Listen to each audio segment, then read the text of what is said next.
Hello family, সবাই তোমরা কেমন আছো? আশা করছি তোমরা সবাই ভালো আছো। আমার আরেকটা নতুন ভিডিওতে তোমাদের অনেক অনেক ওয়েলকাম। তো দেখো, আজকে বানিয়েছি একটা হেলদি ফুড, সেটা হলো সাউথ ইন্ডিয়ান সাম্বার যাকে বলে। আমি ডালিয়া দিয়ে সাম্বার বানিয়েছি। তো চলো কিভাবে বানিয়েছি তোমাদের সাথে শেয়ার করছি। এখানটায় আমি চানার ডাল নিয়েছিলাম, ভিজিয়ে রেখেছি আগের দিন রাতে। আর এখানটায় নিয়েছি অরহর ডাল, এক কাপ নিয়েছি আমি। এখন একটা কড়াইতে আমি সরিষা তেল দিয়ে আমি হলুদ সরিষা দিয়ে দিয়েছি এটাতে, আর কারি পাতা দেব এটাতে। এটা ভাজা হওয়ার পর আমি দিয়ে দেবো অল্প হিং,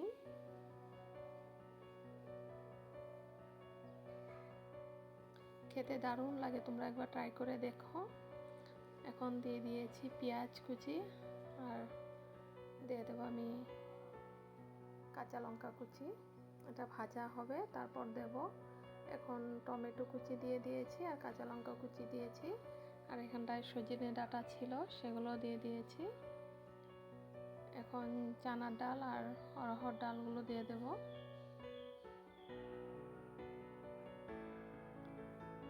এগুলো দিয়ে আমি ভাজা করে নেব অল্প সময়।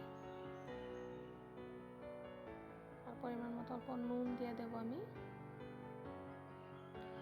এটা চাউল দিয়েও বানাতে পারো তোমরা, কিন্তু আমি আজ ডালিয়া দিয়ে বানাবো। এখন দিয়ে দিয়েছি অল্প হলুদ গুঁড়ো, একটু কাশ্মীরি লঙ্কার গুঁড়ো, দেখতে বেশ ভালো লাগবে কালারটা।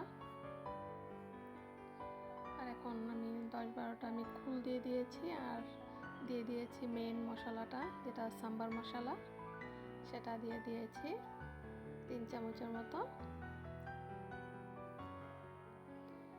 এখন ভালো করে অল্প কষিয়ে আমি জল দিয়ে দিয়েছি, যেহেতু ডালগুলো সিদ্ধ হবে।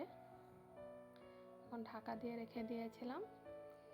তো দেখো প্রায় আমার সিদ্ধ হয়েই গিয়েছে আদা।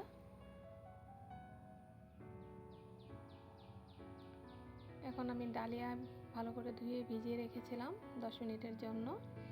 এখন সেই ডালিয়াগুলো আমি দিয়ে দেবো এটাতে।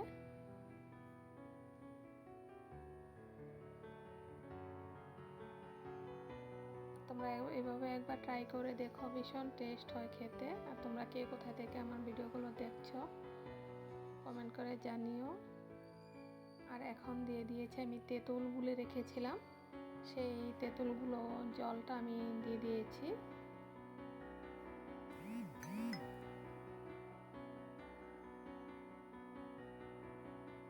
বেশ টক লাগে, আর সাম্বারটা তো টকটকে ভালো লাগে। তো এখন আমি এটা নামিয়ে আমি প্লেটে সার্ভ করে নেব। আর কেমন হয়েছে অবশ্যই কমেন্টে জানিও। আর তোমরাও ট্রাই করে দেখো। তাহলে এখনকার মতন আসি। সবাই ভালো থেকো, সুস্থ থেকো। দেখা হবে আবার আমার আর একটা নতুন ভিডিওতে।